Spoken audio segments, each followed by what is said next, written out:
ನಮಸ್ಕಾರ. ನಕ್ಷತ್ರ ನಾಡಿ ವಿಶೇಷ ನೇರ ಪ್ರಸಾರ ಕಾರ್ಯಕ್ರಮಕ್ಕೆ ಸ್ವಾಗತ. ನಾನು ಧನುಶ್ರೀ.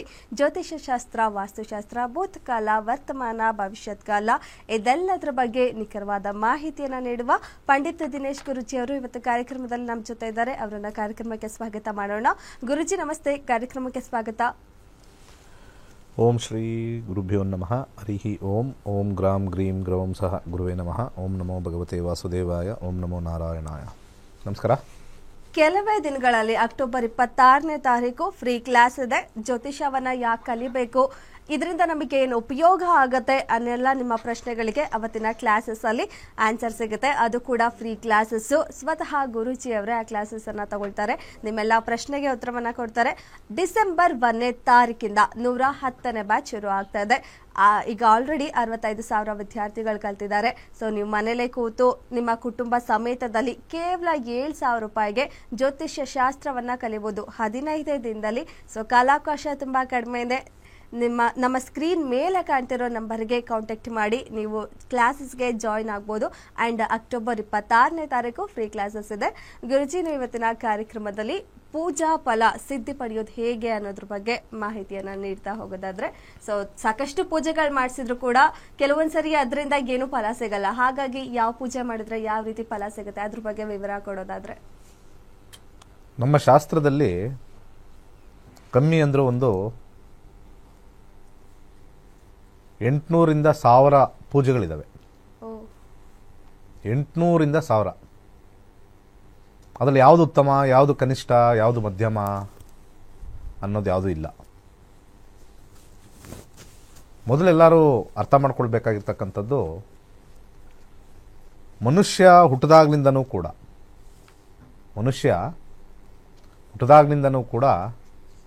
ನೆಮ್ಮದಿ ಹುಡುಕ್ತಾ ಇದ್ದಾನೆ.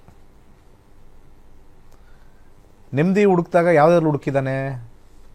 ವಯಸ್ಸಿದ್ದಾಗ ದುಡ್ಡಲ್ಲಿ ನೆಮ್ಮದಿ ಇರ್ಬೋದು ಅಂತ ದುಡ್ಡು ಹುಡುಕಿದ್ದಾನೆ ವಯಸ್ಸಿದ್ದಾಗ. ವಯಸ್ಸಾಗೋದಾಗ ಆರೋಗ್ಯದಲ್ಲಿ ನೆಮ್ಮದಿ ಸಿಗಬೇಕು ಅಂತ ಆರೋಗ್ಯದಲ್ಲಿ ಹುಡುಕಿದ್ದಾನೆ. ಇವೆರಡರ ಮಧ್ಯದಲ್ಲಿ ದುಡ್ಡು ಇದ್ದಾಗ, ದುಡ್ಡುಗೋಸ್ಕರ ಅವನು ನೆಮ್ಮದಿ ಹುಡುಕಿದಾಗ ಅನೇಕ ಕಷ್ಟಗಳನ್ನ ಎದುರಿಸ್ತಾನೆ. ಸರಿಯಾದ ಟೈಮಿಗೆ ದುಡ್ಡು ಬರೋಲ್ಲ, ಕೊಟ್ಟಿರೋದ್ರಿಂದ ದುಡ್ಡು ಬರಲ್ಲ, ಏನಾದ್ರು ಮಾಡಿದ್ರೆ ಫ್ಲಾಪ್ ಆಗುತ್ತೆ, ಲಾಸ್ ಆಗುತ್ತೆ. ಹಾಗೆ ವಯಸ್ಸಾಗೋದ ಕಾಲದಲ್ಲಿ ಆರೋಗ್ಯದಿಂದ ನೆಮ್ಮದಿ ಸಿಗುತ್ತೆ ಅಂತಂದಾಗ ಆ ಟೈಮಲ್ಲಿ ಹೋಗ್ಬಿಟ್ಟು ಎಕ್ಸಸೈಸ್ ಮಾಡೋಕ್ಕೆ ವಯಸ್ಸಿಲ್ಲ, ಒಳ್ಳೆ ಆಹಾರ ತಿಂದರೆ ಪಚನ ಆಗಲ್ಲ, ಅನೇಕ ವಿಚಾರಗಳು ಕಾಲಕ್ಕೆ ಬರುತ್ತೆ. ಈ ಒಂದು ನಿಟ್ಟಿನಲ್ಲಿ ಮನುಷ್ಯ ಹುಟ್ಟದಾಗ್ಲಿಂದನೂ ಇಲ್ಲಿವರೆಗೂ ಕೂಡ ನೆಮ್ಮದಿ ಹುಡ್ಕೊಂಡು ಹೊರಟಿದ್ದಾನೆ. ನೆಮ್ಮದಿ ಇರ್ತಕ್ಕಂಥದ್ದು ಸೈಲೆನ್ಸ್ ಅಂತ ಕರಿತೀವಿ. ಕನ್ನಡದಲ್ಲಿ ಸುಮ್ಮನಿರೋದು, ಇಂಗ್ಲೀಷಲ್ಲಿ ಸೈಲೆನ್ಸ್ ಅಂತೀವಿ, ಕನ್ನಡದಲ್ಲಿ ಸುಮ್ಮನಿರೋದು. ಪೂಜೆ ಪುನಸ್ಕಾರಗಳು ಏನು ಮಾಡುತ್ತೆ? ಸುಮ್ಮನೆ ಇರಪ್ಪ ಸ್ವಲ್ಪ ದಿವಸ ಅನ್ನೋದಷ್ಟೇ ಕೆಲಸ. ಪೂಜಾ ಫಲಿಸ್ತು ಅಂತ ಹೇಳ್ತಕ್ಕಂಥ ವಿಚಾರಗಳೆಲ್ಲ ಮಾನಸಿಕ ವಿಚಾರಗಳೇ ಹೊರತು ವಾಸ್ತವಿಕ ವಿಚಾರಗಳಾಗಲ್ಲ. ಒಂದು 25 ಜನ ಮಗಳಿಗೆ ಮದುವೆ ಆಗಬೇಕು ಅಂತ ಹೇಳಿ ಯಾವುದೋ ಒಂದು ಪೂಜೆ ಮಾಡ್ತಾರೆ. 25ರಲ್ಲಿ 5 ಜನಕ್ಕೆ ಸಕ್ಸಸ್ ಆಗುತ್ತೆ ಇಮಿಡಿಯೇಟ್ ಆಗಿ. ಇನ್ನೊಂದು 5 ಜನಕ್ಕೆ ಒಂದು 3 ತಿಂಗಳಲ್ಲಿ ಸಕ್ಸಸ್ ಆಗುತ್ತೆ. ಅವಾಗ 10 ಆಯಿತು. ಇನ್ನೊಂದು 5 ಜನಕ್ಕೆ 6 ತಿಂಗಳಾದ್ಮೇಲೆ ಸಕ್ಸಸ್ ಆಗುತ್ತೆ. ಸೊ ಒಟ್ಟಿನಲ್ಲಿ ಈ 6 ತಿಂಗಳಲ್ಲಿ 25 ಜನ ಪೂಜೆ ಮಾಡಿಸಿರೋರಲ್ಲಿ 50% ಸಕ್ಸಸ್ ಆಗ್ಬಿಡುತ್ತೆ. ಕಾಲನೂ ಕೂಡ ಬಂದಿರುತ್ತೆ, ಪೂಜೆನೂ ಮಾಡಿಸಿರ್ತಕ್ಕಂಥ ಒಂದು ಭ್ರಾಂತಿಯಲ್ಲಿ ನಾವು ಸಕ್ಸಸ್ ಆಯಿತು ಅಂದರೆ ವಾಪಸ್ ಅಲ್ಲಿಗೆ ಬರ್ತಾ ಇದ್ದೀನಿ ಮನಸ್ಸಿಗೆ. ಪೂಜೆ ಗೀಜೆ ಎಲ್ಲ ಮಾಡಿಸೋದು ಅವರವರ ಮನಸ್ಸಿಗೆ. ಈಗ ಕ್ರಿಶ್ಚಿಯನ್ ಅವ್ರಿಗೂ ಮದುವೆ ಆಗುತ್ತೆ, ಮುಸ್ಲಿಮ್ಸ್ ಅವ್ರಿಗೂ ಮದುವೆ ಆಗುತ್ತೆ, ಬೇರೆ ಬೇರೆ ಸಿಖ್ರಿಗೂ ಮದುವೆ ಆಗುತ್ತೆ. ಅವರು ಎಲ್ಲಾರು ಪಾರ್ವತಿ ಪೂಜೆ ಮಾಡಿಸಿದಾರ, ಮರ ಸುತ್ತಿದ್ದಾರೆ, ಯಾವ್ದಾರು ಕದಳಿ ವಿವಾಹ ಮಾಡಿಸಿದಾರ, ಕುಂಭ ವಿವಾಹ ಮಾಡಿಸಿದಾರ, ಪಾರ್ವತಿ ಸ್ವಯಂವರ ಪೂಜೆ ಮಾಡಿಸಿದಾರ? ಇವೆಲ್ಲವೂ ಕೂಡ ಒಬ್ಬ ವ್ಯಕ್ತಿಗೆ, ನೊಂದಿರ್ತಕ್ಕಂಥ ವ್ಯಕ್ತಿಗೆ ಸ್ವಲ್ಪ ಸಮಾಧಾನಕರ ಬಹುಮಾನ ಅಷ್ಟೇ ಹೊರತು, ಅದಕ್ಕೆ ಅನೇಕ ಜನರು ಈ ಪೂಜೆ ಪುನಸ್ಕಾರ ವಿಚಾರದಲ್ಲಿ ಎಗೇನ್ಸ್ಟ್. ಆದರೆ ನಾನು ಅದನ್ನು ಬೇರೆ ರೀತಿಯಲ್ಲಿ ತಗೊಳ್ತೀನಿ. ಮನಸ್ಸಿಗೆ ಧೈರ್ಯ ಕೊಟ್ಟು, ಆತ್ಮವಿಶ್ವಾಸ ಕೊಟ್ಟು, ಆ ಒಂದು ಸಂಕಲ್ಪ ಅಂದಾಗ ಮ್ಯಾನಿಫೆಸ್ಟ್ ಅಂತ ಹೇಳ್ತೀವಿ, ಆಗತ್ತೆ ಅಂತ. ಆ ರಿಚುವಲ್ಸ್ ಎಲ್ಲ ನಮ್ಮಲ್ಲಿ ಪಾಸಿಟಿವ್ ವಿಚಾರ ತಗೊಂಬರಕ್ಕೇನೆ ಪೂಜೆ ಪುನಸ್ಕಾರಗಳಿರೋದು. ಒಂದು 5 ಕೋಟಿ ರೂಪಾಯಿ ಸಾಲ ಮಾಡಿಬಿಟ್ಟಿದ್ದಾನೆ, 5 ಕೋಟಿ ಬೇಡ, 1 ಕೋಟಿ ರೂಪಾಯಿ ಚೀಟಿ ಹಾಕಿ ಸಾಲ ಮಾಡಿಬಿಟ್ಟಿದ್ದಾನೆ, ಚೀಟಿ ಮಾಡಿ. ಯಾವ ಪೂಜೆ ಅವನಿಗೆ ದುಡ್ಡು ಬರೆಸ್ಬಿಡುತ್ತೆ? ಯಾವ ಲಕ್ಷ್ಮೀ ಪೂಜೆ ದುಡ್ಡು ಬರೆಸುತ್ತೆ? ಹಾಗಲ್ಲ.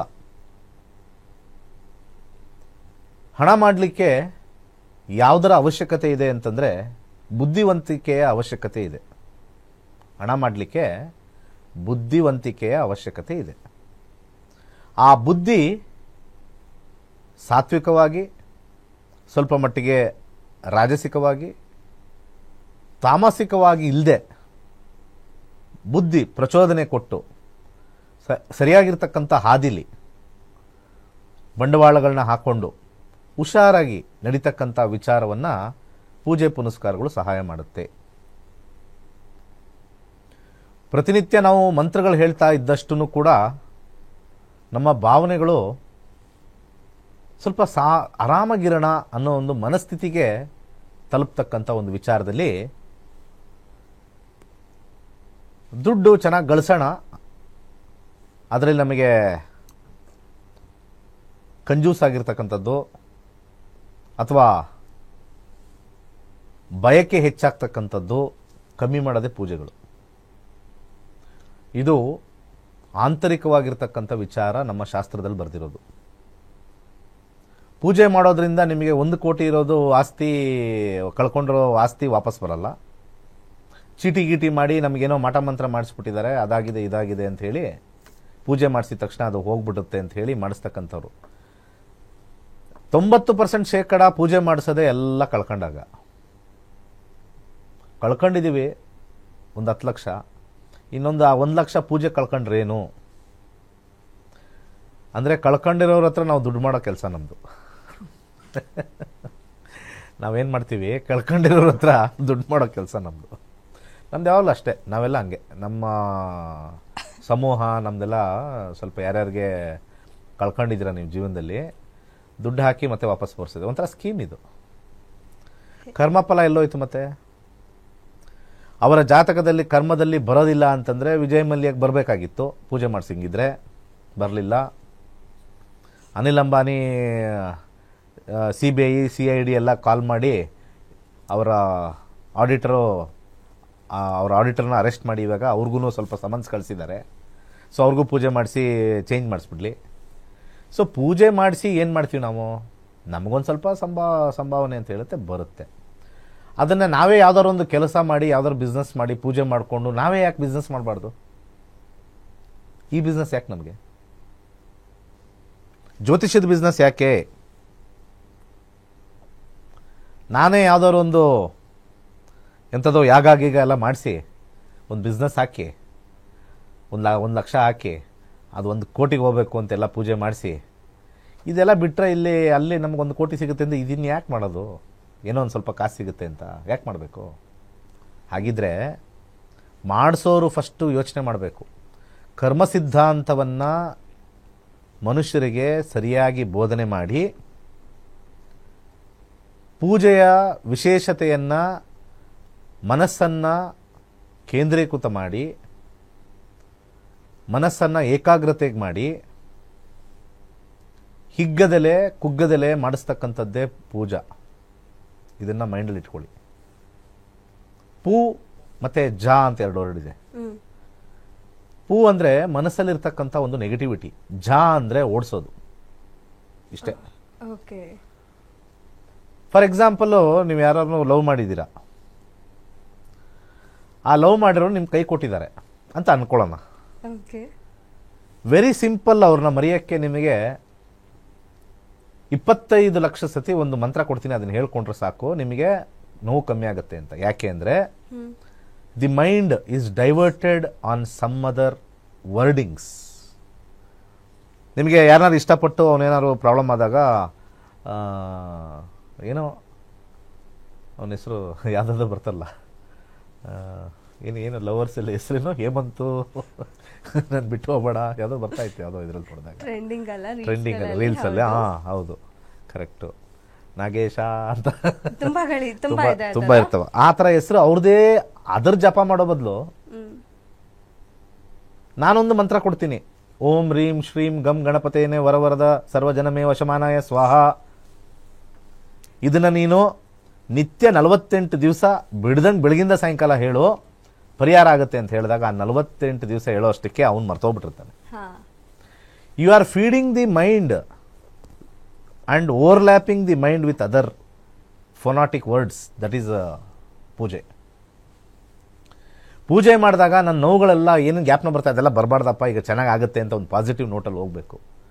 ಪೂಜೆ ಅಂದರೆ ಪಾಸಿಟಿವ್ ನೋಟಲ್ಲಿ ಹೋಗೋದು. ಪೂಜೆ ಮಾಡಿದ ತಕ್ಷಣ ನನಗೆ ಕೋಟಿ ಬಂದ್ಬಿಡ್ತದೆ, ಪೂಜೆ ಮಾಡಿದ ತಕ್ಷಣ ನಾನು ಆಫೀಸಲ್ಲಿ ಇದ್ದೀನಿ, ಇವಾಗ ನಂಗೆ 10,000 ರೂಪಾಯಿ ಸಂಬಳ, ನಾಳೆ 15,000 ರೂಪಾಯಿ ಕೊಟ್ಬಿಡ್ತಾರೆ ಪೂಜೆ ಮುಗಿಸಿದೆಯೇ. ಅವ್ರಿಗೆ ಹೋಗ್ಬಿಟ್ಟು ಬಾಸ್ ಕೇಳ್ಬಿಡಿ ನೀವು, ಸರ್ ನಮಸ್ಕಾರ ಸರ್, ದೊಡ್ಡ ಪೂಜೆ ಮಾಡಿಸಿದ್ದಾರೆ, ಈ ಥರ ಟಿವಿಲಿ ಬರ್ತಾರೆ, ಅಲ್ಲಿ ಬರ್ತಾರೆ, ಇಲ್ಲಿ ಬರ್ತಾರೆ, ಅವ್ರು ಪೂಜೆ ಮಾಡಿಸಿದ ಸರ್ 50,000 ಖರ್ಚು ಮಾಡಿದ್ದೀನಿ, ನಮ್ಗೆ ಈಗ 15,000 ಬೇಕು ಸರ್, ನಮಗೆ 10,000 ಕಳ್ಕೊಂಡ್ಬಿಡ್ತಾನೆ, ಗೆಟ್ ಔಟ್ ಅಂತ.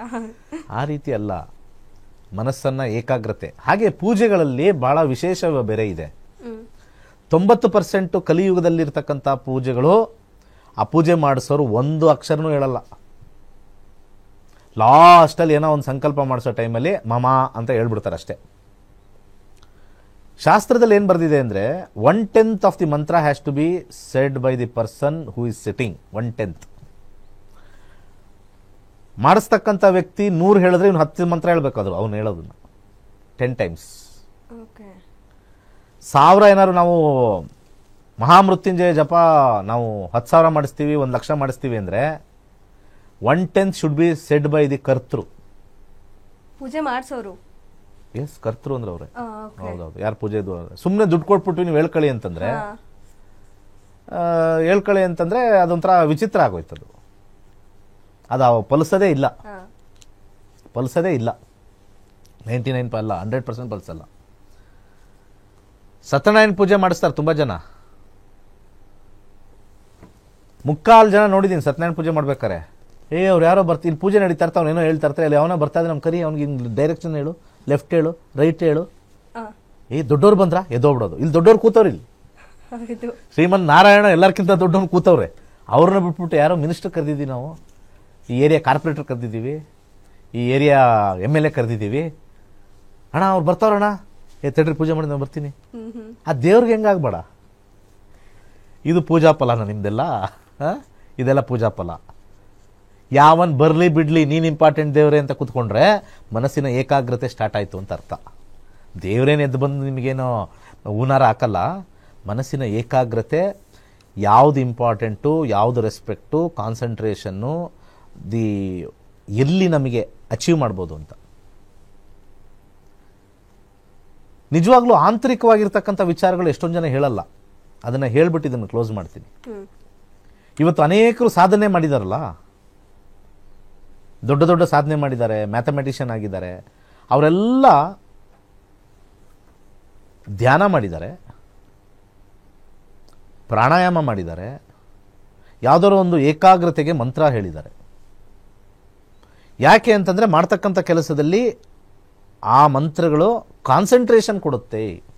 ಈಗ ಒಂದು ಎಕ್ಸಾಂಪಲ್ ಹೇಳಿದ್ನಲ್ಲ, ನಿನಗೆ ಲವ್ ಫೇಲ್ಯೂರ್ ಆಗಿ ಆಲೋಚನೆ ಇದ್ರೆ ಈ ಮಂತ್ರ ನೀನು ಕಂಟಿನ್ಯೂಸ್ ಆಗಿ 48 ದಿವಸ ಹೇಳಮ್ಮ ಸಾಕು. ಅಯ್ಯ ಡೈವರ್ಟಾ ಫುಲ್ ಇವನ್ ಬಿಟ್ರೆ ಇನ್ನೊಬ್ಬ ಇವನಿಲ್ಲ ಅಂದ್ರೆ ನನಗೆ ರಾಜ್ಕುಮಾರ್ ಸಿಗ್ತಾನೆ ಅನ್ನೋ ಒಂದು ಪಾಸಿಟಿವಿಟಿ ಬಂದ್ಬಿಡುತ್ತೆ. It is very simple. ನೀವು ಏನು ಯೋಚನೆ ಮಾಡ್ತಾ ಇರ್ತೀರೋ, ದುಃಖನ ಯೋಚನೆ ಮಾಡ್ತಾ ಇದ್ದಾಗ ದುಃಖನೇ ಜಾಸ್ತಿ ತುಂಬಿಕೊಳ್ಳುತ್ತೆ. So mantras are manifestation. ಇದನ್ನ ನಮ್ಮ ಶಾಸ್ತ್ರದಲ್ಲಿ ನಮ್ಮ ವೇದಗಳಲ್ಲಿ ಭಾಳ ಹಿಂದೆನೇ ಕೊಟ್ಬಿಟ್ಟಿದ್ದಾರೆ. Whatever you repeat settles down in the medulla oblongata. ನೀವು ರಿಪೀಟ್ ಮಾಡ್ತಾನೇ ಇರೋದು ಸೆಟ್ಲ್ ಆಗುತ್ತೆ. ನಾನು ಆರಾಮಾಗಿರೋಣಪ್ಪ, ನಾನು ಆರಾಮಾಗಿರೋಣ ಅಂತಂದರೆ ಅವ್ನು ಸೋಂಬೇರಿ ಆಗಿಬಿಡ್ತಾನೆ. ಇಲ್ಲ, ನಾನು ಏನಾದ್ರು ಮಾಡೇ ಮಾಡ್ತೀನಿ, ನಾನು ಬಿಡಲ್ಲ, ಏನಾದ್ರು ಮಾಡೇ ಮಾಡ್ತೀನಿ, ಬಿಡಲ್ಲ. ಎಷ್ಟೋ ಜನ ಪೂಜೆ ಆದಮೇಲೆ ಅವ್ರ ಮನಸ್ಸಲ್ಲಿ ಅಂತೀರ ಏನೋ ಒಂಥರ ತೃಪ್ತಿ, ಚೆನ್ನಾಗಾಯಿತು ಪೂಜೆ ಅಂತ.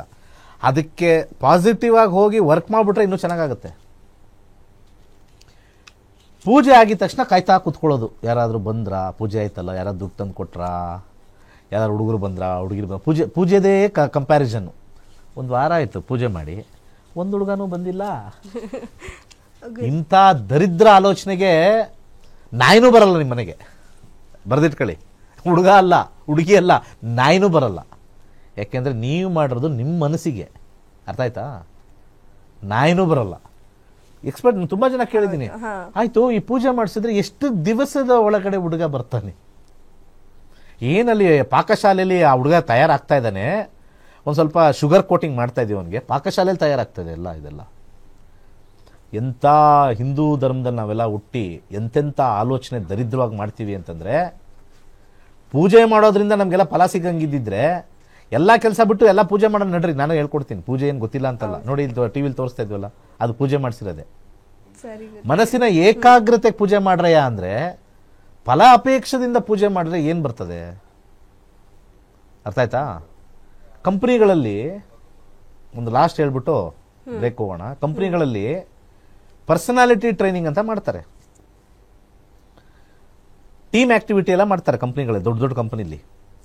ಕೆಲವರಿಗೆ ಸ್ಕಿಲ್ಸ್ ಅಂತ ಕರೀತಾರೆ. ಸ್ಕಿಲ್ಸಲ್ಲಿ ಇಲ್ಲದೆ ಇರ್ತಕ್ಕಂಥದ್ದನ್ನ ಕಂಪ್ನಿಯವರು ಒಂದಷ್ಟು ಜನ ಕರೆದು how to do productivity, how to concentrate on work, ಇದನ್ನು ಟ್ರೈನಿಂಗ್ ಕೊಡ್ತಾರೆ. ಇದೊಂಥರ ಕಂಪ್ನಿಗಳಲ್ಲಿ ಪೂಜೆ ಇದ್ದಂಗೆ ಇದೆಲ್ಲ. ಒಬ್ಬರು ಪುರೋಹಿತನ ಕರೆಸಿ ಒಂದು 5-6 ಜನ ಸರಿಯಾಗಿ ಕೆಲಸ, ಒಂದು 50 ಜನ ಸರಿಯಾಗಿ ಕೆಲಸ ಮಾಡ್ತಾರೆ, ನಿಮಗೆಲ್ಲ ಟ್ರೈನಿಂಗ್ ಕೊಡ್ತೀವಿ ಬನ್ನಿ ಅಂತ ಇಲ್ಲಿ ಕರೆಸಿ, ಅಲ್ಲೊಬ್ಬ ಪುರೋಹಿತ ಬರ್ತಾನೆ. ಆ ಪುರೋಹಿತನೇ ಟ್ರೈನರ್, ಮ್ಯಾನೇಜ್ಮೆಂಟ್ ಟ್ರೈನರ್. ಟ್ರೈನ್ ಮಾಡಿ ಏನೇನು ನಿಮ್ಗೆ ಪ್ರಾಬ್ಲಮ್ ಆಗ್ತಾ ಇದೆ, ಸಾರ್ ನಮ್ಮ ಬಾಸ್ ನನ್ನ ಮಾತೇ ಕೇಳಲ್ಲ, ನನ್ನ ಐಡಿಯಾಸೇ ಕೇಳಲ್ಲ. ಓಕೆ, ನಿಮ್ಮ ಬಾಸ್ನ ಐಡಿಯಾ ಕೇಳಬೇಕು ಅಂದರೆ ನೀವು ಡೆಮಾನ್ಸ್ಟ್ರೇಟ್ ಮಾಡಬೇಕು, ಕಾನ್ಸಂಟ್ರೇಟ್ ಮಾಡಬೇಕು, ಅದ್ರ ಹಿಂದೆನೇ ಬೀಳಬೇಕು. ಇದೆಲ್ಲ ಮ್ಯಾನಿಫೆಸ್ಟೇಷನ್ ಹೇಳ್ಕೊಡ್ತಾರಲ್ಲಿ. ಪೂಜೆಯಲ್ಲಿ ನಮ್ಗೆ ಇಲ್ಲಿ ಏನಾಗುತ್ತೆ, ಅದು ಕಂಪ್ನಿ ಮ್ಯಾನೇಜ್ಮೆಂಟ್ ಆಯಿತು, ಅರ್ಥ ಆಯ್ತಾ? ಇದು ಲೈಫ್ ಮ್ಯಾನೇಜ್ಮೆಂಟು. ಲೈಫ್ ಮ್ಯಾನೇಜ್ಮೆಂಟಲ್ಲಿ ಯಾರು ನಿಮಗೆ ಬಂದು ಹಿಂದೆ ಎತ್ತಲ್ಲ, ಎದಳ್ರೋ ಅಂತ. ನಮಗೆ ನಾವೇ ಎದೊಳ್ಬೇಕು, ಹೋಗಬೇಕು. ಆ ಪ್ರಚೋದನೆ ಕೊಡ್ತಕ್ಕಂಥ ಒಂದು ವಿಚಾರದಲ್ಲಿ, ಕಾನ್ಸಂಟ್ರೇಷನ್ ಕೊಡ್ತಕ್ಕಂಥ ಒಂದು ವಿಚಾರದಲ್ಲಿ, ಮೋಟಿವೇಶನ್ ಕೊಡ್ತಕ್ಕಂಥ ವಿಚಾರದಲ್ಲಿ ಅವಾಗವಾಗ ನಾವು ಪೂಜೆ ಮಾಡಿಸ್ತಾ ಇದ್ದಾಗ ನಮಗೊಂದು ಮಾನಸಿಕವಾಗಿ ಓಕೆ, ನೆಗೆಟಿವ್ ಎಲ್ಲ ಹೋಯಿತು, ಪಾಸಿಟಿವ್ ಆಗಿದ್ದೀನಿ, ನಾಳೆಯಿಂದ ಒಳ್ಳೆ ಪೂಜೆ ಮಾಡಿದ್ವಿ, ನಾಳೆಯಿಂದ ಸ್ವಲ್ಪ ಸ್ಟ್ರಾಂಗ್ ಆಗಿ ಹಾರ್ಡ್ ವರ್ಕ್ ಮಾಡ್ತೀನಿ. All puja works on the mind to bring in positivity. ಪೂಜೆ ಮಾಡಿದ ತಕ್ಷಣ ಆಟೋಮೆಟಿಕ್ಕಾಗಿ ಉದುರುತ್ತೆ ಅಂತ ಹೇಳ್ತಕ್ಕಂಥ ತಿಕ್ಕಲರು, ಹುಚ್ಚರು ತುಂಬ ಜನ ಇದ್ದಾರೆ. ಇದನ್ನು ತಪ್ಪಾಗಿ ತಿಳ್ಕೊಂಡಿರ್ತಕ್ಕಂಥ ಕೆಲವು ಸಂಘಟನೆಗಳು, ಪೂಜೆ ಮಾಡಿಸೋದೆಲ್ಲ ವೇಸ್ಟು, ಅದೆಲ್ಲ ಸುಮ್ಮನೆ, ಅದು ಇದು ಮನುಸ್ಮೃತಿ, ಈ ಸ್ಮೃತಿ ಅಂತಾರೆ. Mantras work on motivational factors. Motivation ಬರುತ್ತೆ. ಒಬ್ಬ ಎಜುಕೇಷನ್ ಸರಿಯಾಗಿ ಮಾಡ್ತಾ ಇಲ್ಲ, ಈ ಮಂತ್ರ ಹೇಳ್ಕೊಳ್ಳೋ ಅಂತಂದರೆ, ಆ ಮಂತ್ರ ಹೇಳಿದಾಗ ಅವ್ನಿಗೇನೋ ಒಂಥರ ವೈಬ್ರೇಷನ್ ಸ್ಟಾರ್ಟ್ ಆಗುತ್ತೆ. ಈ ಮಂತ್ರ ಹೇಳಿದ್ದೀನಿ, ನಾನು ಓದಿದ್ರೆ ಬೇಗ ನನಗೆ ಗುರ್ತು ಬಂದ್ಬಿಡುತ್ತೆ ಅಂತ ಇಲ್ಲಿ ಸ್ಟಾರ್ಟ್ ರೀಡಿಂಗ್.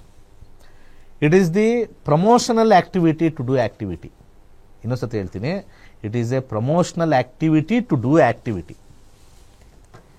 ಓಕೆ ಗುರುಜಿ, ಮುಂದುವರ್ಸೋಣ, ಒಂದು ಬ್ರೇಕ್ ತಗೊಳ್ಳೋಣ. ಕ್ಲಾಸಸ್ ಅಲ್ಲಿ ನೀವು ಏನೆಲ್ಲ ಕಲಿತೀರಾ ಅನ್ನೋದ್ರ ಬಗ್ಗೆ ಈ ವಿಡಿಯೋದಲ್ಲಿ ವಿಸ್ತಾರವಾಗಿದೆ, ನೋಡ್ಕೊಂಡು ಬನ್ನಿ. ಎಲ್ಲರಿಗೂ ನಮಸ್ಕಾರ. ವೈಜ್ಞಾನಿಕ ತಂತ್ರಜ್ಞಾನವನ್ನು ಒಳಗೊಂಡಿರುವ ನಕ್ಷತ್ರ ನಾಡಿ ಜ್ಯೋತಿಷ್ಯ ತರಗತಿಗಳಿಗೆ ಸುಸ್ವಾಗತ.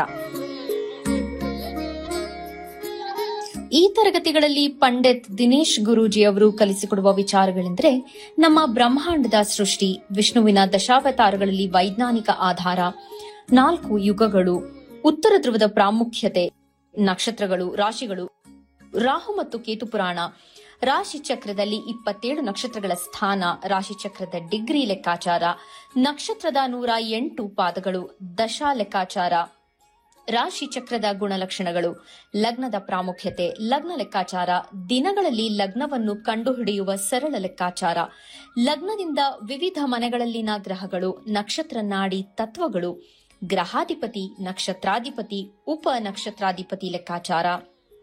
ಪ್ರಶ್ನಾಶಾಸ್ತ್ರದ ಮುಖೇನ 249 ವಿಭಾಗಗಳ ಲೆಕ್ಕಾಚಾರ, ವಿಶ್ಲೇಷಣೆಯಲ್ಲಿ ದಶಾ, ಭುಕ್ತಿ, ಅಂತರ್ಭುಕ್ತಿಯ ಅರ್ಥ, ಜಾತಕದಲ್ಲಿ, ಶಿಕ್ಷಣದಲ್ಲಿ ಆಯ್ದುಕೊಳ್ಳಬಹುದಾದ ಕೋರ್ಸ್, ಪಡೆಯಬಹುದಾದ ಶೇಕಡವಾರು ಯಶಸ್ಸು, ಉದ್ಯೋಗ ಅಥವಾ ವ್ಯವಹಾರದಲ್ಲಿ ಕ್ಷೇತ್ರದ ಆಯ್ಕೆ, ವ್ಯವಹಾರದಲ್ಲಿ ಯಶಸ್ಸಿನ ಲೆಕ್ಕಾಚಾರ, ಮದುವೆ ವಿಚಾರದಲ್ಲಿ ಸಂಯೋಗಗಳು, ತೊಂದರೆಗಳು, ವಿಚ್ಛೇದನ, ಸಂತಾನದಲ್ಲಿ ತೊಂದರೆಗಳು, ವಿಳಂಬವಾಗುವುದು, ಆಸ್ತಿ ಅಥವಾ ವಾಹನ ಖರೀದಿಯಲ್ಲಿನ ಸಮಯವನ್ನು ತಿಳಿಯುವುದು, ಆರೋಗ್ಯ ವಿಚಾರಗಳಲ್ಲಿ ಶುಭ ಅಶುಭ ಸಮಯದ ಲೆಕ್ಕಾಚಾರ, ಆರೋಗ್ಯ ಸಮಸ್ಯೆಗಳು ಉಂಟಾಗುವ ಸಮಯ ಮುಂತಾದ ವಿಚಾರಗಳ 3 ಹಂತಗಳಲ್ಲಿ ಶುಭ ಅಶುಭ ಸಂಯೋಗಗಳ ವಿಭಜನೆ, ಪವರ್ ಪೊಸಿಷನ್, ಪುಷ್ಪಲ್ ಸಿದ್ಧಾಂತ, ಗೋಚಾರದ ವಿಶ್ಲೇಷಣೆ, ಆಯ್ದ ಸೆಲೆಬ್ರಿಟಿಗಳ ಜಾತಕಗಳ ವಿಶ್ಲೇಷಣೆ, ಪರಿಹಾರಗಳು, ರತ್ನಗಳು, ರುದ್ರಾಕ್ಷಿಗಳು, ಮಂತ್ರ, ಕಲರ್ ಥೆರಪಿ, ದಾನದ ಪರಿಕಲ್ಪನೆ, ಇನ್ನು ಅನೇಕ ವಿಚಾರಗಳ ಬಗ್ಗೆ ಅತ್ಯಂತ ಸರಳವಾಗಿ ಗುರೂಜಿಯವರು ತರಗತಿಯಲ್ಲಿ ಕಲಿಸಿಕೊಡುತ್ತಾರೆ.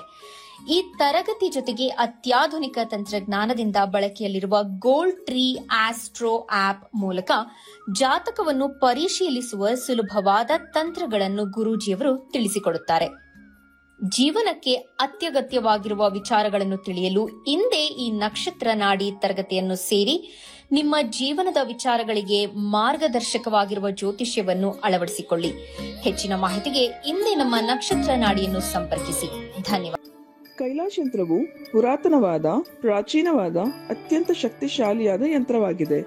ಸುಮಾರು 800ರಿಂದ 1000 ವರ್ಷಗಳ ಹಿಂದೆ ಹಲವಾರು ಸಂಯೋಗಗಳಿಂದ ರಚಿಸಲ್ಪಟ್ಟಿರುವ ವಿಶೇಷವಾದ ಯಂತ್ರವೇ ಈ ಕೈಲಾಶ್ ಯಂತ್ರ. ಈ ಕೈಲಾಶ್ ಯಂತ್ರದ ಮಧ್ಯ ಭಾಗದಲ್ಲಿ ಬರುವಂತಹ ಕೋರ್ ಭಾಗದಲ್ಲಿರುವಂತಹ ಸಂಖ್ಯಾಶಾಸ್ತ್ರದ ಲೋಶೋ ಗ್ರಿಡ್, ಈ ಕೋರ್ ಸುತ್ತ ಬರುವಂತಹ 12 ಪ್ರಾಣಿಗಳು ಚೀನಿ ವಿಶೇಷ ಪ್ರಾಣಿಗಳು, ಅನಿಮಲ್ ಸ್ಪಿರಿಟ್ ಅನ್ನು ಸೂಚಿಸುತ್ತದೆ. ಅದರ ಸುತ್ತ ಇರುವಂತಹ ವಿಶೇಷವಾಗಿರುವಂತಹ ಮಂತ್ರ, ಅದರ ಸುತ್ತ 4 ಅಂಶಗಳಾದ ಓಂ, ಸ್ವಸ್ತಿಕ್, ತ್ರಿಶೂಲದ ಶಿವನ ಅಂಶದಿಂದ ದಿಗ್ಬಂಧನವಾಗಿದೆ. ಈ ಕೈಲಾಶ್ ಯಂತ್ರದಲ್ಲಿ ಬರುವಂತಹ ಮಂತ್ರವನ್ನು ಪ್ರತಿ ಸೋಮವಾರ 108 ಬಾರಿ ಜಪಿಸುವುದರಿಂದ ಮತ್ತು ಕೆಂಪು ಹೂಗಳಿಂದ ಪೂಜಿಸುವುದರಿಂದ ಹೆಚ್ಚಿನ ಧನಾತ್ಮಕ ಶಕ್ತಿಯನ್ನು ಪಡೆಯುವುದರ ಜೊತೆಗೆ ಜೀವನದಲ್ಲಿ ನೆಮ್ಮದಿ, ಹಣಕಾಸು, ಆರೋಗ್ಯ, ವಿದ್ಯಾಭ್ಯಾಸದಲ್ಲಿ ಯಶಸ್ಸನ್ನು ಗಳಿಸಬಹುದಾಗಿದೆ. ಈ ಯಂತ್ರಕ್ಕಾಗಿ ಇಂದೇ ನಮ್ಮ ನಕ್ಷತ್ರ ನಾಡಿ ತಂಡವನ್ನು ಸಂಪರ್ಕಿಸಿ. ಧನ್ಯವಾದಗಳು. ಕಾರ್ಯಕ್ರಮಕ್ಕೆ ಮತ್ತೊಮ್ಮೆ ಸ್ವಾಗತ. ಗುರುಜಿ ಈಗ ಸಾಕಷ್ಟು ವಿಚಾರಗಳಿಗೆ ಪೂಜೆ ಮಾಡಿಸ್ತಾರೆ. ಹಾಗಿದ್ರೆ ಪೂಜೆ ಮಾಡಿಸೋದ್ರಿಂದ ಫಲ ಸಿಗದೇ ಇಲ್ಲ ಅಂತನಾ? ಇಲ್ಲ, ಸಿಗಲ್ಲ. ಓಕೆ, 100% ಸಿಗಲ್ಲ. ಪೂಜೆ ಮಾಡಿಸಿದ್ರಿಂದ ಫಲ ಸಿಗುತ್ತೆ ಅಂತಂತ ಅದು ಊಹೆ ಅಷ್ಟೇ. 10 ಜನ ಪೂಜೆ ಮಾಡಿಸಿದ 10 ಜನಕ್ಕೂ ಆದರೆ ಅವಾಗ ಪೂಜೆ ಫಲಿಸ್ತು ಅಂತ ಹೇಳ್ಬೋದು. 5 ಜನಕ್ಕೆ ಆಗುತ್ತೆ, 5 ಜನಕ್ಕೆ ಆಗಲ್ಲ ಅಂತಂದರೆ ಮತ್ತೆ ಅದು ಪೂಜೆ ಅನ್ನೋ ಗ್ಯಾರಂಟಿ ಏನಾಯ್ತು ಅಲ್ವಾ? It is not A guarantee. ಪೂಜೆ ಅನ್ನೋದು ಮನಸ್ಸಿಗೆ ಮಾತ್ರ ಬರ್ತಕ್ಕಂಥ ವಿಚಾರ ಅಂತ ಹೇಳಿದ್ದೀನಿ, ಮನಸ್ಸಿಗೆ ಮಾತ್ರವೇ. ಆದರೆ ನಾವು ಪೂಜೆ ಮಾಡಿಸೋದು ಏನಕ್ಕೆ? ಏನಾದ್ರು ಒಂದು ಕಾರ್ಯ ಆಗಲಿ ಅಂತಲ್ವಾ? ಕಾರ್ಯ ಆಗುತ್ತೋ ಇಲ್ವೋ ಅಂತ ತಿಳ್ಕೊಳ್ಳೋಕ್ಕೆ ಜ್ಯೋತಿಷ್ಯ ಜಾತಕ ಇದೆಯಲ್ಲ, ಅದನ್ನೇ ನಾನು ಬಂದು ಎಲ್ಲರಿಗೂ ಹೇಳ್ತಾ ಇರೋದು ಕೊನೆಗೆ. ಪೂಜೆ ಮಾಡಿದವ್ರನ್ನ ಬೈಕೊಳ್ಳೋ ಬದಲು ನಿಮ್ಮ ಹಣೆ ಬರದಲ್ಲಿ ಆ ಕಾರ್ಯ ನಡೆಯುತ್ತಾ ನಡೆಯಲ್ವಾ ಅಂತ ನೋಡ್ಕೊಳ್ಳೋದು ಎಷ್ಟು ಸೂಕ್ತ ಅಲ್ವಾ? ಹೌದು. ಲಕ್ಷಾಂತರ ರೂಪಾಯಿ ಅಲ್ಲಿ ಖರ್ಚು ಮಾಡಿ ಪೂಜೆ ಮಾಡ್ಸಕ್ಕಿಂತ ಇಲ್ಲ ನಾವೇ ನಾನು ಎಕ್ಸಾಂಪಲ್ ಹೇಳ್ತಾ ಇದ್ದೀನಲ್ಲ, ನಾನು ಚಾಲೆಂಜ್ ಮಾಡ್ತೀನಿ. ಅಸ್ಟ್ರಾಲಜಿ ಸುಳ್ಳಾಗಲ್ಲ, ಯಾಕಂದ್ರೆ ಅದು ಕರ್ಮ ಸಿದ್ಧಾಂತರ ಪ್ರಕಾರ ಬಂದಿರುತ್ತೆ. ನಿಮ್ಮ date of birth, time of birth ಇಲ್ಲ ಅಂದ್ರೂ ಪರವಾಗಿಲ್ಲ, ಪ್ರಶ್ನಾಶಾಸ್ತ್ರದಲ್ಲೂ ಕೂಡ ಆನ್ಸರ್ ಕೊಡುತ್ತೆ. ಫಾರ್ ಎಕ್ಸಾಂಪಲ್, ನಾನೇನೋ ಒಂದು ನನ್ನ ಹತ್ರ ಜಾತಕ ಇಲ್ಲ, ನಮ್ಮ ಅಪ್ಪ ಅಮ್ಮ ಒಂದು 3 ಲಕ್ಷ ಕೊಟ್ಟಿದ್ದಾರೆ, ಏನೋ ಒಂದು ಕಿರಾಣಿ ಅಂಗಡಿ ಹಾಕೋ ಅಂತ ಕೊಟ್ಟಿದ್ದಾರೆ, ಅಥವಾ ಒಂದು ಹೋಟ್ಲ್ ಹಾಕೋ ಅಂತ ಕೊಟ್ಟಿದ್ದಾರೆ. ನಾವು ನಮ್ಮ ನಕ್ಷತ್ರ ನಾಡಿಯ ಪ್ರಶ್ನಾಶಾಸ್ತ್ರ ಹಾಕಿದ್ರೆ ಅದು ಹೇಳ್ಬಿಡುತ್ತೆ, ಲಾಸ್ ಆಗುತ್ತೆ ಬೇಡ, ಅದೆರಡೇ ಹೇಳೋದು. ಚೆನ್ನಾಗಾಗುತ್ತೆ, ಲಾಸ್ ಆಗುತ್ತೆ ಅಷ್ಟೇ. ಅದು ಬಂದ್ಬಿಟ್ಟು ನಿಮಗೆ ಪ್ರಶ್ನಾಶಾಸ್ತ್ರ ಬಂದ್ಬಿಟ್ಟು ಒಂದು ಕೆಲಸ ಮಾಡು, ಲಾಸ್ ಆಗುತ್ತೆ, ಇಲ್ಲಿ ಯಾರು ನಿನ್ಗೆ ಹೇಳೋರು ಅವ್ರಿಗೊಂದು 50,000 ಕೊಡು, ನಿನಗೆ ಫುಲ್ಲು ಸೇಲ್ಸ್ ಅಂದರೆ ಫುಲ್ ಕ್ಯೂ ನಿಂತ್ಕೋತಾರೆ, ಇದು ಬೇಡ. ಈ ರೀತಿಯಾಗಿರ್ತಕ್ಕಂಥ ವಿಚಾರಗಳು ಯಾರ್ಯಾರು ಮಾತಾಡ್ತಾರೆ ಆಚೆ ಕಡೆ ದೇವರ ಹೆಸರಲ್ಲಿ, ಅದು ಖಂಡಿತ ಅವರು ಕರ್ಮ ಸಿದ್ಧಾಂತ ಬಗ್ಗೆ ಕಲ್ತಿರಲ್ಲ. Astrology is pure based on karma siddhanta. ಕಲೀರಿ, ತಿಳ್ಕೊಳ್ಳಿ, ಇದೆಯಾ ಇಲ್ವಾ ನೋಡ್ಕೊಳ್ಳಿ, ಇದ್ರೆ ಖುಷಿಯಾಗಿರಿ, ಇಲ್ಲ ಅಂದ್ರೆ ಇನ್ನೂ ಜಾಸ್ತಿ ಖುಷಿಯಾಗಿರಿ, ಅದಿರೋದಿಲ್ಲ ಅಂತ ಲೈಫಲ್ಲಿ. ಓಕೆ, ಅಷ್ಟೇ ಲೈಫ್. ಸರಿ ಗುರುಜಿ, ಸಾಕಷ್ಟು ಮಾಹಿತಿ ಕೊಟ್ರಿ, ಧನ್ಯವಾದ. ಸರ್ವೇ ಜನ ಸುಖಿನೋ ಭವಂತು. ವಿಶ್ವದೆಲ್ಲೆಡೆಯಿಂದ 65,000 ವಿದ್ಯಾರ್ಥಿಗಳು ಗುರುಜಿ ಅವರಿಂದ ಜ್ಯೋತಿಷ ಶಾಸ್ತ್ರವನ್ನ ಕಲಿತಿದ್ದಾರೆ. ಅವರಲ್ಲಿ ಒಬ್ಬರ ಅನಿಸಿಕೆ, ಅಭಿಪ್ರಾಯ ಎಲ್ಲಿದೆ? ಇದಾಗಿತ್ತು ಇವತ್ತಿನ ನಕ್ಷತ್ರ ನಾಡಿ ವಿಶೇಷ ನೇರ ಪ್ರಸಾರ ಕಾರ್ಯಕ್ರಮ. ನೋಡ್ತಾ ಇರಿ ಗ್ಯಾರಂಟಿ ನ್ಯೂಸ್, ಸುದ್ದಿ ಖಚಿತ, ನ್ಯಾಯ ನಿಶ್ಚಿತ. ಓಂ ಶ್ರೀ ಗುರುಭ್ಯೋ ನಮಃ. ನಮಸ್ಕಾರ. ನನ್ನ ಹೆಸರು ಗಣೇಶ್ ಬಾಬು ಅಂತ ಹೇಳ್ಬಿಟ್ಟು ದೊಡ್ಡಬಳ್ಳಾಪುರದಿಂದ ಬಂದಿರೋದು ಕಾರ್ಯಕ್ರಮಕ್ಕೆ. ಈ ನಕ್ಷತ್ರ ನಾಡಿ ಎಂಬ ಕಾರ್ಯಕ್ರಮ ಸತತವಾಗಿ 4ರಿಂದ 5 ವರ್ಷದಿಂದ ನಾನು ಟಿ ವಿಯಲ್ಲಿ ನೋಡ್ತಾ ಬರ್ತಾ ಇದ್ದೆ. ಆಗ ಅನಿಸ್ತಾ ಇತ್ತು, ಗುರೂಜಿಯವರು ಪ್ರತಿಯೊಂದು ವಿಷಯಕ್ಕೂ ನಕ್ಷತ್ರ ಬಗ್ಗೆ ಆಗಿರ್ಬೋದು ಮತ್ತು ಗ್ರಹಗಳ ಬಗ್ಗೆ ಆಗಿರ್ಬೋದು ಎಲ್ಲ ತಿಳಿಸ್ತಾ ಇದ್ದರು. ಆಗ ನಾನು ನೋಡ್ತಾ ಇದ್ದೆ. ಒಂದು ಸಮಯದಲ್ಲಿ ನನಗೆ ಪರಿಚಯ ಇರೋರು ಈ ಸಂಸ್ಥೆಗೆ ಜಾಯಿನ್ ಆದರು. ಆಗ ಈ ಸಂಸ್ಥೆ ಬಗ್ಗೆ ಎಲ್ಲ ಮಾಹಿತಿ ಕೊಟ್ಟಾಗ ಆಗ ನಾನು ಸೇರಬೇಕು ಅಂತ ಮನಸ್ಸಲ್ಲಿ ಬಂದಾಗ ಅಡ್ಮಿಷನ್ ಆದೆ. ತುಂಬ ಚೆನ್ನಾಗಿ ಗುರುಗಳು ಅಭ್ಯಾಸ ಮಾಡಿಸ್ತಾರೆ ಮತ್ತು ತರಗತಿ ಮಾಡುತ್ತಾರೆ. ತುಂಬ ಚೆನ್ನಾಗಿದೆ. ಎಲ್ಲರೂ ಬಂದು ತಿಳ್ಕೊಳ್ಳಿ, ಕಳ್ಕೊಳ್ಳಿ. ಜ್ಯೋತಿಷ್ಯ ಶಾಸ್ತ್ರ ಅನ್ನುವುದು ಒಬ್ಬರಿಗೆಲ್ಲ ಎಲ್ಲರಿಗೂ ಸೀಮಿತವಾಗಿರೋದ್ರಿಂದ ಎಲ್ಲರೂ ದಯವಿಟ್ಟು ಬಂದು ಅಭ್ಯಾಸ ಮಾಡಿ. ಧನ್ಯವಾದಗಳು.